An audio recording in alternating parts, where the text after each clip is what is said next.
What's going on, everybody? Long time no talk. It's been pretty freaking nuts over this last weekend. My area got hit pretty hard with a series of storms. There was a lot of people without power, myself included. Luckily, I wasn't without power as long as some others. But I was proud to say that I'm from the town that I am. Seeing everybody pull together and help one another was just amazing. Kudos to the Duke Energy people for busting their asses and getting everything done as well as they could. It's been pretty insane as far as the temperatures and the multiple storms that came through and how many power lines were down and trees were down, and it was just not a good thing. But we're up, we're running, we're doing great. I hope everyone had a great 4th of July. I hope you were able to see some awesome fireworks and take advantage of the grilling out and the hamburgers and the hot dogs and the good old times and spending time with family and friends and just having a good old time and enjoying what life is truly all about. Unfortunately, my wife had to work, so we didn't really do a whole lot. I did make us some hamburgers last night, and we had that and some broccoli, cheese, and rice, and it was really good. And we watched American Pie 2, classic movie. If you're a millennial or grew up in the 90s and 2000s, you gotta love the American Pie movies. But yeah, it's been pretty crazy. I'm just seeming to enjoy life and enjoy what's going on. It was rough there for a couple days, not having power, not having my oxygen. My wife and I were reduced to sleeping in our car one night, and that was brutal. I have enough issues the way it is, let alone sleeping in a car.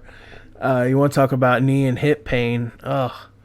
I'm 35 years old. I'm not built for that crap anymore.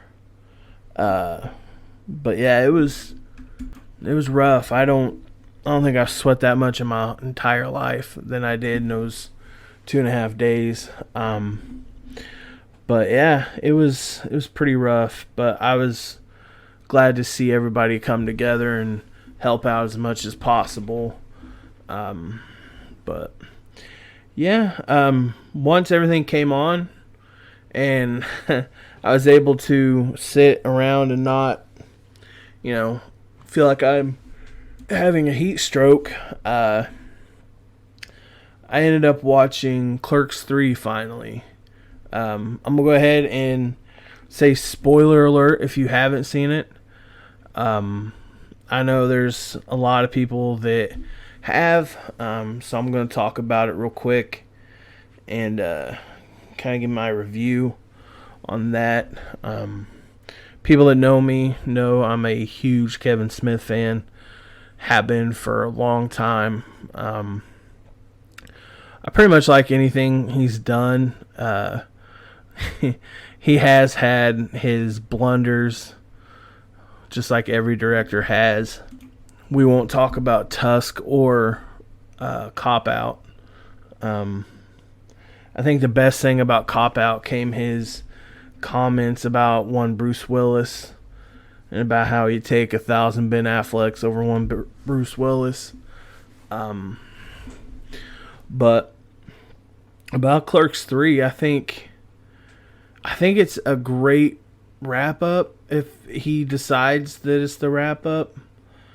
I hope it is not, because I would love to see another one, but if it is, I definitely understand why.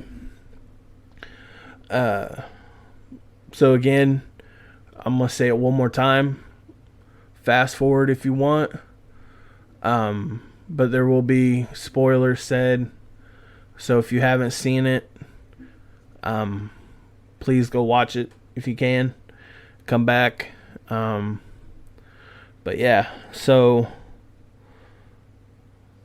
they really tug on your heartstrings in this one.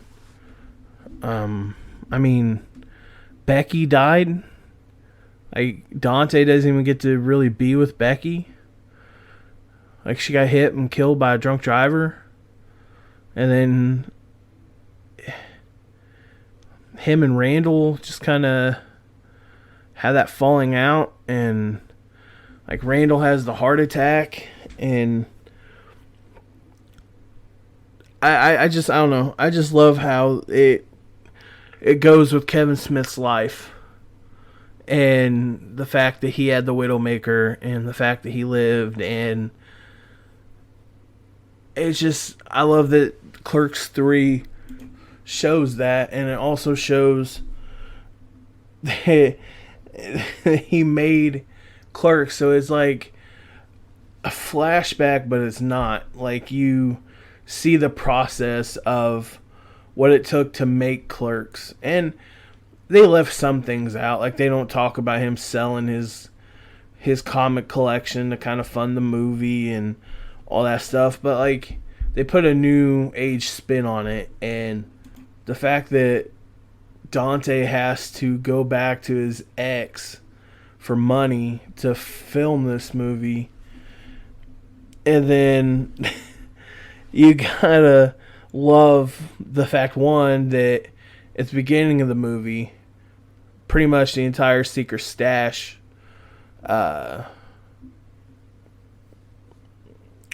people were there. Sorry, my mind went blank. And that was awesome. Like, it was really cool to look at the movie and see Ming Chen and Mike Zapsik. Like, it was amazing. Love Comic Book Men. One of my go-to shows. I think it's great.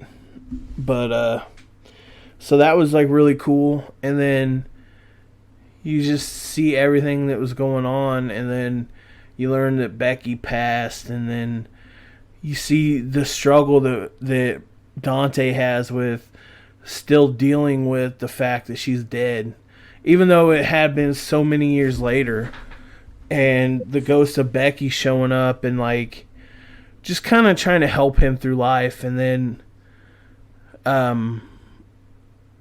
there at the end, like, you see Dante and Randall just have it out, and then Dante has that heart attack. And the tearjerker scene when Randall gets snuck into the hospital to show Dante the movie, and it shows Dante in the excuse me, in the movie theater with Becky watching the movie, and then they leave, and then Dante dies. Like, really? Oh, that hurt. I'm sitting there, a grown-ass man, watching this movie, and I'm like, no. You can't take Dante. And they did.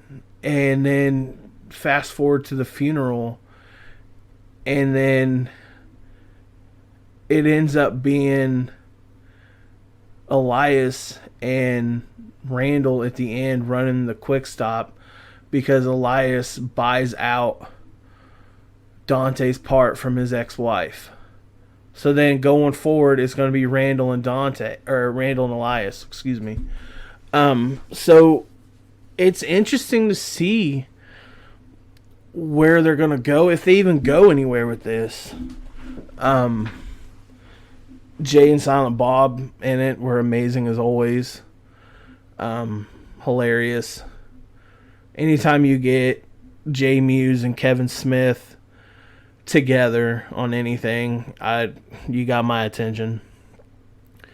But I really hope they do something with this and kind of go forward. But if not, I understand, because, like, can you really go forward without Dante? I mean, he's been the catalyst, the main guy since the first movie.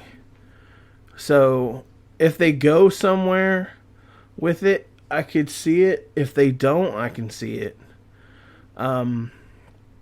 But Kevin Smith, my man, you did it again, sir. Like, you are amazing. I've loved so much that you've done from Clerks 1 all the way up to Clerks 3. You've produced some of the most underrated films of all time. And you've produced some hilarious, like, just put in and just, like, escape what's going on films that you can laugh your ass off. Like Mallrats and Clerks 1 and 2. 3's hilarious and awesome. 3, in my opinion, is Kevin Smith's best movie because it hits every aspect of human emotion. It's nostalgia, it's hilarity, it's drama, it's remorse, it's grief, it's acceptance, and it's loss. Like, he hits everything in this movie, and there's so many aspects to look at, to really identify with, from Elias's inability to figure out who he is to Randall's it's all about me, and Dante's grief over losing Becky and how he hasn't fully completely accepted what was going on. And there's just if you have the chance, and I got it from Walmart. It was $5 at Walmart. The best $5 movie I've ever bought. So definitely give that a shot. You will not be disappointed, especially if you like Kevin Smith movies. You will definitely not be disappointed. I personally think it's his best. But can you really say that, though? I mean, the man's extremely underrated. You could go through his movie catalog, and he's got the range from hilarious and just drop dead stupid funny to wrench at your heart and make you cry, make you get in your feels. I really think he's this generation's John Hughes. When you go and look at John Hughes's catalog, John Hughes was the same way. He had stupid, dumb, funny movies, and then he had ones that would just wrench at your heart and make you think. And that's why those are my two favorite directors. I love me some John Hughes, and I love me some Kevin Smith. But yeah, so that was me reviewing Clerks 3. I think it's a definite watch. So if you can, go check it out. It's definitely his best film. But yeah, so now that that's over, let's talk about WWE Money in the Bank for a little bit. Those of you that watched it, let me know in the comments and comment on this video what you thought. I thought that the women's Money in the Bank was amazing.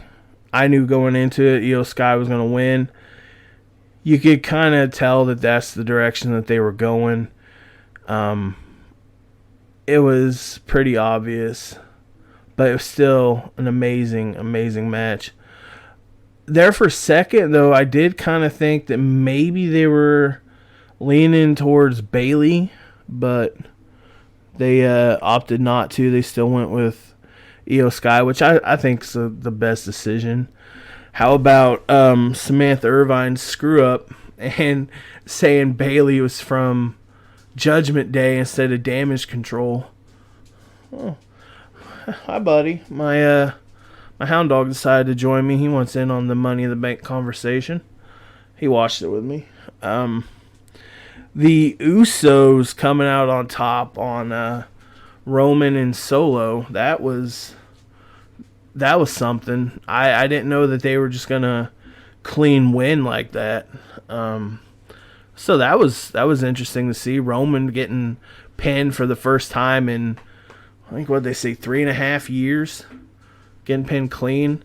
I would love to see them do something with main event Jey Uso and him coming on and hopefully coming around and dethroning Roman as far as the Universal Championship goes. I don't know if they will, strictly just because I don't know if his character is big enough to do that. Because at this point, to beat Roman, this is a career maker. And in order to do that, they'll have to split the Usos up. And I love the Usos together. I don't want that to happen. But if it does, it does. I mean, we'll see what they got in store for that. The Dominic Mysterio Cody Rhodes match, I wasn't impressed with, honestly. It was mid. Like, it was honestly just kind of like, eh. I wasn't too. There's really nothing to talk about with that match. It was just kind of boring. I think, honestly, it's probably the worst match on the card. And then you have the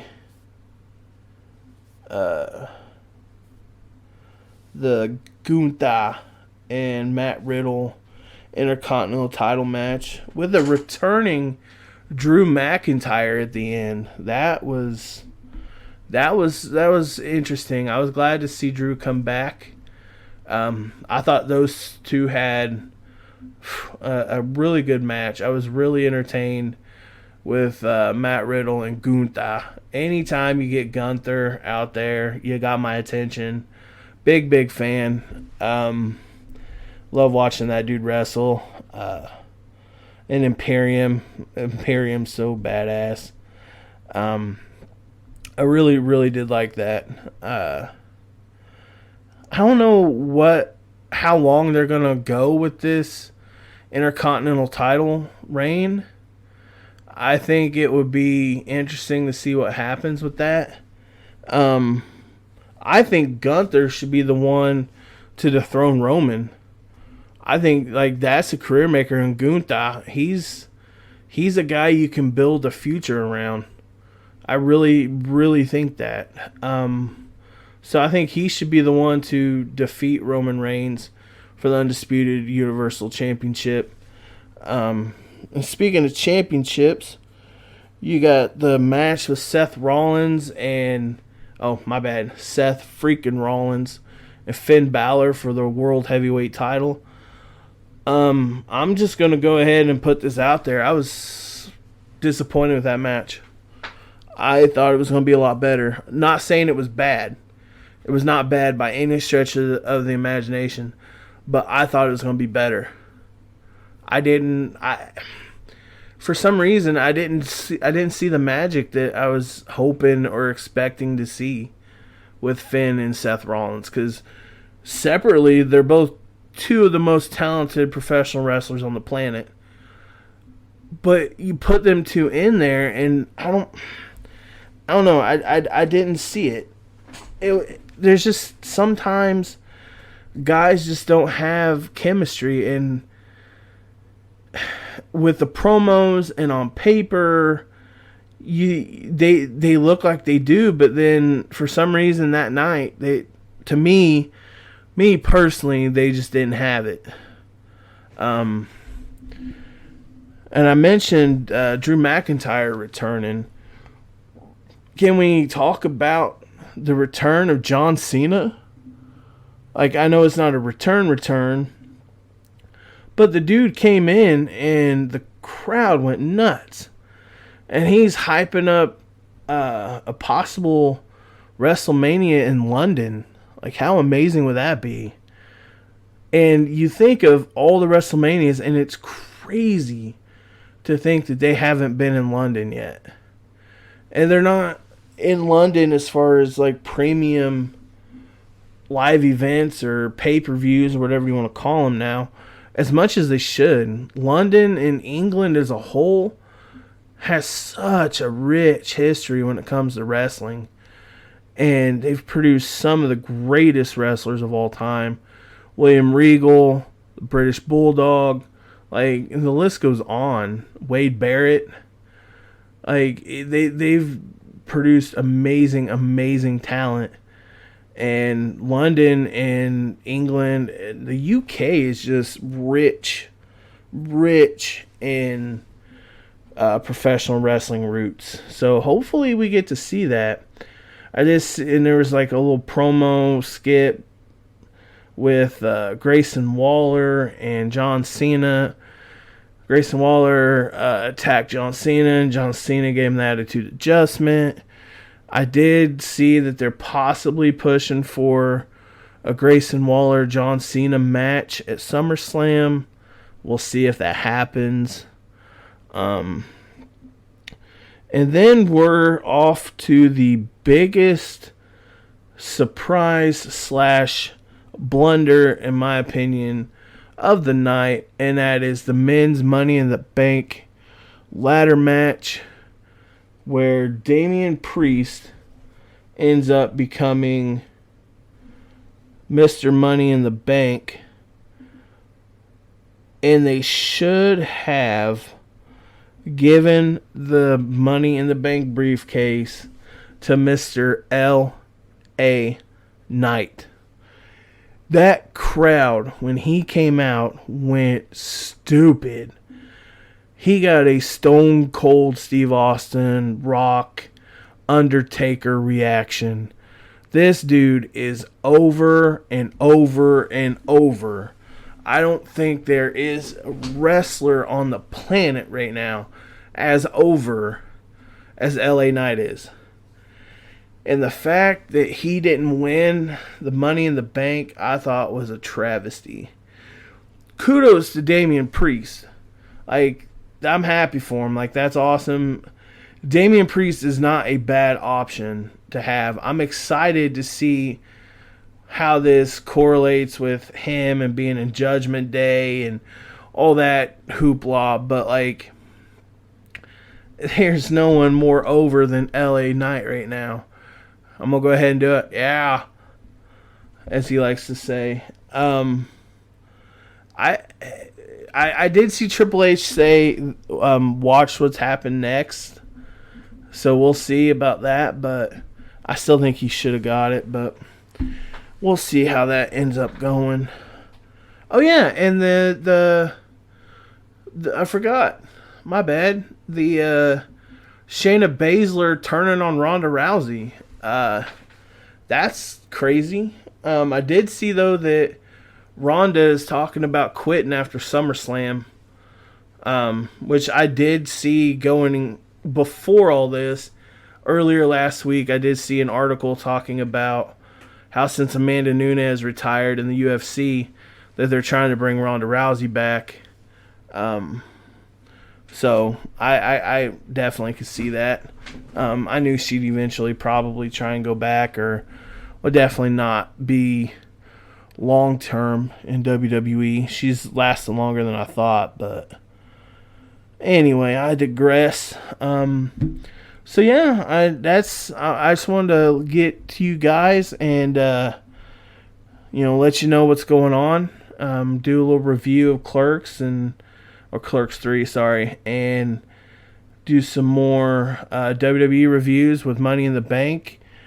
I'm going to try and work out the live thing and go live. And I'm going to start looking towards YouTube and other things. And I definitely want to do like Q&As with you guys, and we just chat and do a quick talk sesh. Excuse me. Friday I have the stunning Sean Franklin and the Punk Princess Ravishing Rita coming on. I'm going to be talking with them and do a whole interview, and we're going to talk about wrestling and their careers and where Sean is going to go forward with his wrestling career, and his best moments and matches, and it's going to be a good time. I'm interested to hear what he's got to say, and then here soon I'm going to have Brett Seipels on here, and we're going to talk about music and his music career and his record store, Seipels Records. It's getting ready to open in Terre Haute. I'm excited to see what's going on there.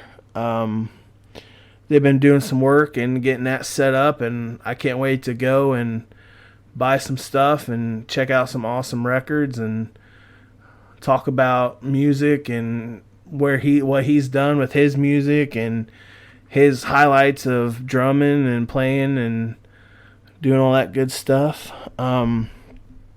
Also go over on Spotify and Apple Podcasts and listen to my boys over at the Diner.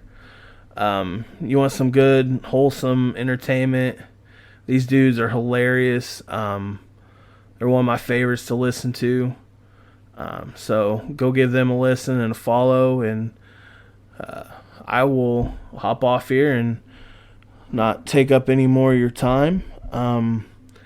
So here it is. This is July 5th, 2023, and this has been my final stance. I will talk to you guys later.